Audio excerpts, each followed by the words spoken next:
Essomero mba kuddayo ku ssomero nga mbuzayo ennaku 3 okutandika okusoma.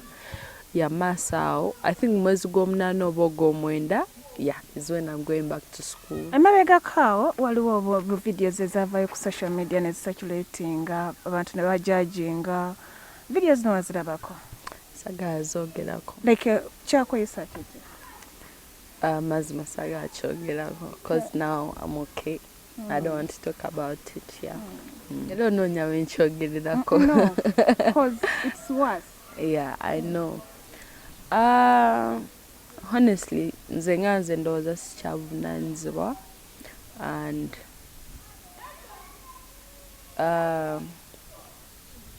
olumu oba olina okuthinkinga smartly before mu byonna bye tukola, not even only about that, like olowooza n'ogamba ati mu bulamu ngenda kukola ekintu ekiti naye kiyinza okunkola kuba tewali muntu akola kintu nga tamaze kulaba advantage kyakiyinamu, naye nga woba nga tonnabakola kintu kyonna kyonna mu bulamu osooka n'olowooza ku omuntu ono agenda yesibwa atya, agenda awulira atya, oba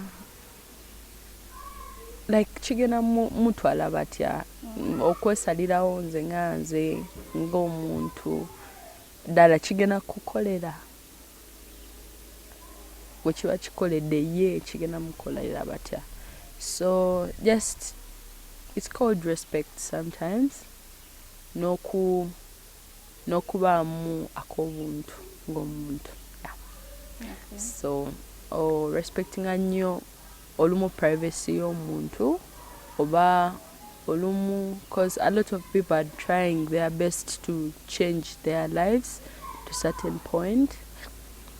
So ekintu kyonna oba ebigambo bye boogedde ku muntu oba omuntu yenna nga ki, so before you hurt anyone's feelings sooka ogambe ekintu kino omuntu wakinkola nze nga nze, how can I handle it, kikuyisa bulungi oba kikuyisa bubi. So nze nga nze omuntu ntandika bulamu bwange oba okukula, so nina okuba nga I'm hard working, like okunoonya mu buli ngeri nti wano nkoze kino wali nkoze kino eno n'okuyigamu ebintu bingi because mu bulamu oba okukula buno mulimu challenges, mulimu okukola, mulimu okuyiga, mulimu essanyu, mulimu ennaku, mulimu kiri. So obulamu kati ndabuli busy, obukulu kibi naye kirungi kubanga you become more responsible. So you get responsibilities. I have a family. I want to do better and take care of my family. So nkole ebintu bingi. I want to see my siblings go to school. Bazadde bange nga tebabagobye mu nnyumba, nga manager wange waba alina kayagala nga nedda daddy kankwasaganye we nti kuba lyessanyu lyemba nalyo, like when I can help him kubanga then nange mpulira nti I'm helping my dad. Like I can't pay him byonna but mpulira nga nina kakyensobola okukolawo. Naye batugamba daddy ono omulumi omutwe ndowooza oba adolescent stage omulumi omutwe n'effujjo lingi.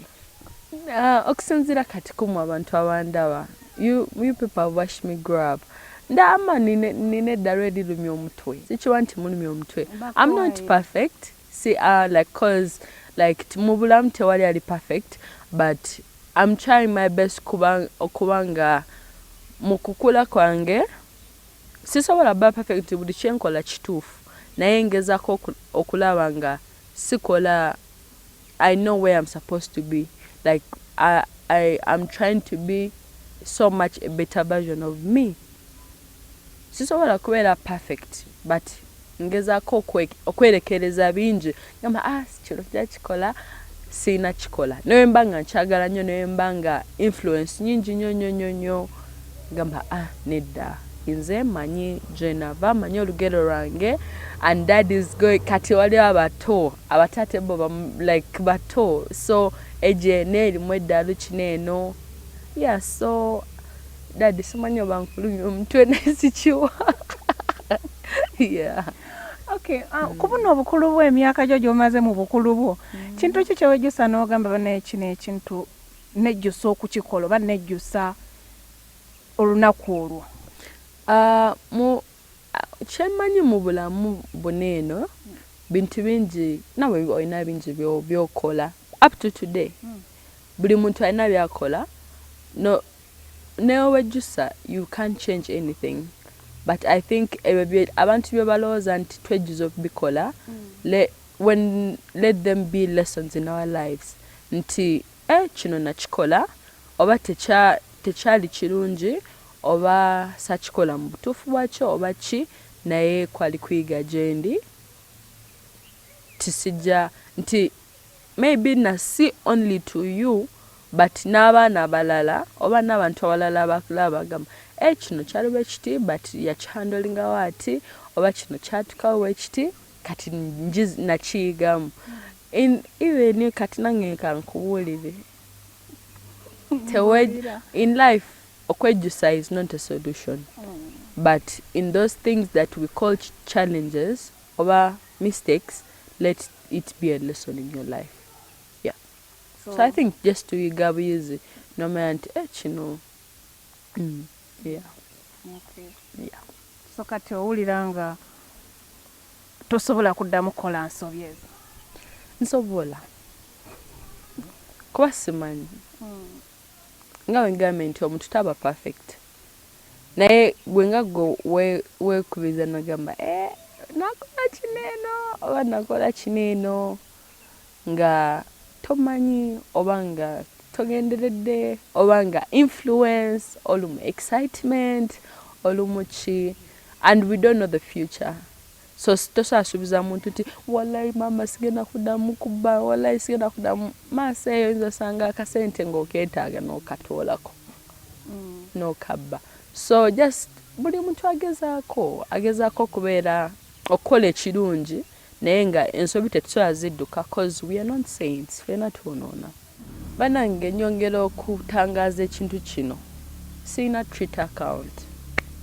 Nze siri ku Twitter, sirina Twitter. Waliyo Twitter eriyo mu mannya gange, ate Twitter ne followingibwa abantu bangi nnyo. Eragira ddala nti n'abakoza ya posting ebintu bineeno. Naye bannange sinze. Omuntu nina Instagram bagiyita Patricia TFUG, nina Facebook page bagiyita Patricia Citialos, nina TikTok accounts 2, Patricia TFUG ne Patricia Ghetto Queen nga backup yange. Naye woba olaba content gwe postinga n'engeri gye postinga ebintu byange tebiri related to any way Twitter gye postinga ebintu. Like we post very different things and very different captions. Maybe the same pictures kubanga abijja ku social media zange nadam nabi postinga, but if you look on the captions on my Instagrams and Facebooks, it's really very different. Bambi omuntu yena afollowinga Twitter eno nsaba olekerawo gifollowinga oba munyambeko tugireport, cause I've tried tugireporting bagijjeyo, cause by the way a lot of people bajudging gamba Patricia nateekayo kino, Patricia nakola kino. Nyinza obanga kyengambye siri perfect ng'omuntu, but I'm not that worst to the extent okubanga posting ebyo ebintu bye mulaba ku Twitter eyo. That has not been me, and people badde banfollowinga sikiroza nabo bakimanyi nti I'm that kind of a person asobola posting ebintu ebiri ku Twitter eyo. So it's not my Twitter account. I don't have a Twitter account.